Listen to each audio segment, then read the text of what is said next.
रूस और जर्मनी में तलवारें खिंच गईं। ऐसा इसलिए क्योंकि जर्मनी ने रूस के 4 कॉन्सुलेट बंद करने का आदेश दे दिया, जो रूस के लिए किसी झटके से कम नहीं, क्योंकि पहले ही जर्मनी ने यूक्रेन पर हुए हमले के बाद रूस से गैस खरीद पर प्रतिबंध लगा दिया था। लेकिन अब उसने अपने यहाँ मौजूद रूस के 5 में 4 कॉन्सुलेट को बंद करने का आदेश दे दिया। रूस में जर्मन दूतावास में कर्मचारियों की संख्या कम किए जाने के रूस के फैसले के बाद जर्मनी की तरफ से ये जवाबी कार्रवाई की गई। जर्मनी ने साफ कर दिया कि ऐसा करने के पीछे उसका मकसद दोनों देशों के बीच कर्मचारियों और संस्थानों की संख्या को बराबर रखना है। असल में रूस ने कुछ दिनों पहले ही ये कहा था कि अधिकतम 350 जर्मन सरकारी अधिकारी रूस में मौजूद रह सकते हैं। इस बीच जम्मू कश्मीर के कई जिलों में एसआईए यानी स्टेट इन्वेस्टिगेशन एजेंसी ने टेरर फंडिंग से जुड़े मामलों में छापेमारी की। बताया गया कि एसआईए की यह कार्रवाई खुफिया जानकारी के आधार पर की गई, जिसमें करीब 4 महीने पहले पुलवामा में आतंकी हमले में हुई एक बैंक सुरक्षा कर्मी की हत्या के मामले में छापे मारे गए। एसआईए की अलग अलग टीमों ने पुलवामा, शोपियां और अनंतनाग जिले में कई जगहों पर तलाशी ली। इस दौरान जम्मू कश्मीर पुलिस और सीआरपीएफ के जवान भी वहां तैनात रहे।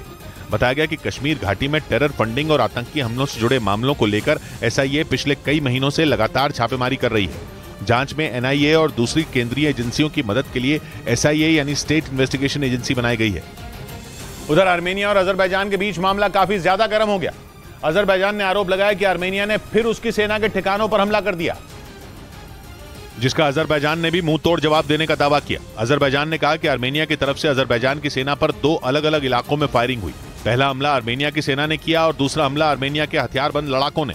आर्मेनिया और अजरबैजान एक दूसरे के पड़ोसी हैं। 1991 तक ये दोनों सोवियत संघ का हिस्सा थे, लेकिन दोनों की बिल्कुल नहीं बनती। नागोर्नो कराबाख नाम के इलाके के लिए दोनों हमेशा लड़ाई के मूड में रहते हैं और उनकी लड़ाई से पूरी दुनिया डरी रहती है। यूरोपियन यूनियन ने भी आर्मेनिया और अजरबैजान को जंग से दूर रहने की अपील की, लेकिन अजरबैजान का आरोप है कि फिर भी आर्मेनिया ने उस पर हमला कर दिया।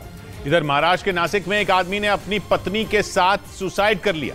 आरोप है कि कुछ दिन पहले उनकी लड़की एक लड़के के साथ चली गई थी। इस वजह से दोनों ने अपनी जान दे दी।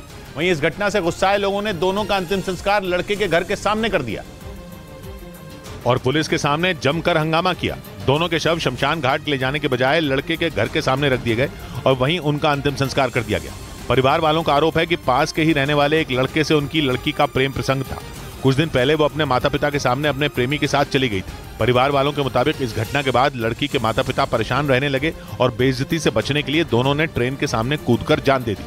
उधर पश्चिमी मीडिया ने दावा किया कि यूरोप के नेताओं की यात्रा के दौरान नेटो ने मोल्दोवा के आसमान की सुरक्षा के लिए अपनी ताकत झोंक दी। वहां एक शिखर सम्मेलन में हिस्सा लेने के लिए यूरोप के 40 से ज्यादा नेता पहुंचे, जिनका मकसद मोल्दोवा को यूरोपीय यूनियन में शामिल कराने के लिए समर्थन जुटाना है। जबकि इससे पहले यूक्रेन के पड़ोसी मोल्दोवा ने नेटो में शामिल होने की भी इच्छा जाहिर की थी और इसी बात को लेकर रूस उस पर बुरी तरह भड़का हुआ है। ऐसे में मोल्दोवा पर भी रूस की ओर से हमले का खतरा बना हुआ है। इसीलिए नेटो ने मोल्दोवा की यात्रा पर पहुंचे यूरोप के नेताओं की सुरक्षा के लिए अपने जासूसी विमान एवैक्स यानी airborne warning and control system को उतार दिया।